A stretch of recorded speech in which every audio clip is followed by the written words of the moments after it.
ಗುರುವಾರ ರಾತ್ರಿ ಬೆಂಗಳೂರಿಗೆ ಕೇಂದ್ರ ಸಚಿವ ಅಮಿತ್ ಶಾ ಆಗಮಿಸುತ್ತಿದ್ದಾರೆ. ಅದು ಜೂನ್ 20ರಂದು ಬಿಜಿಎಸ್ ಮೆಡಿಕಲ್ ಕಾಲೇಜು ಕ್ಯಾಂಪಸ್ನಲ್ಲಿ ನಡೆಯಲಿರುವಂತಹ ಉದ್ಘಾಟನಾ ಕಾರ್ಯಕ್ರಮದಲ್ಲಿ ಭಾಗಿಯಾಗಲಿದ್ದಾರೆ. ಬಳಿಕ ಕಾರ್ಯಕ್ರಮ ಮುಗಿಸಿ ಶುಕ್ರವಾರ ಮಧ್ಯಾಹ್ನ ದೆಹಲಿಗೆ ವಾಪಸ್ ಕೂಡ ಆಗಲಿದ್ದಾರೆ.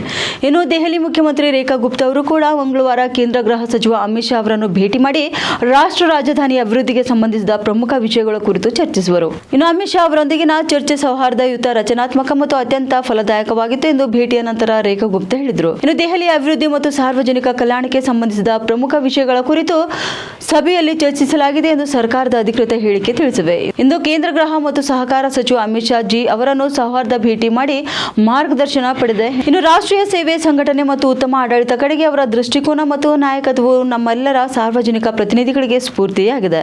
ದೆಹಲಿಯ ಸಾರ್ವಜನಿಕ ಹಿತಾಸಕ್ತಿಗೆ ಸಂಬಂಧಪಟ್ಟಂತಹ ವಿಷಯಗಳ ಕುರಿತು ಅವರೊಂದಿಗೆ ನಡೆದ ಚರ್ಚೆಯು ಬಹಳ ಚಿಂತನಶೀಲವಾಗಿದ್ದು, ಮಾರ್ಗದರ್ಶಿ ಮತ್ತು ಆತ್ಮೀಯವಾಗಿತ್ತು. ಇನ್ನು ಅವರ ಅಮೂಲ್ಯ ಸಮಯ ಹಾಗೂ ಸಲಹೆಗಳಿಗೂ ಹೃತ್ಪೂರ್ವಕ ಕೃತಜ್ಞತೆಗಳು ಎಂದು ಭೇಟಿ ನಂತರ ಸಾಮಾಜಿಕ ಮಾಧ್ಯಮ ಎಕ್ಸ್ನಲ್ಲಿ ಸಿಎಂ ಪೋಸ್ಟ್ ಮಾಡಿದ್ದಾರೆ.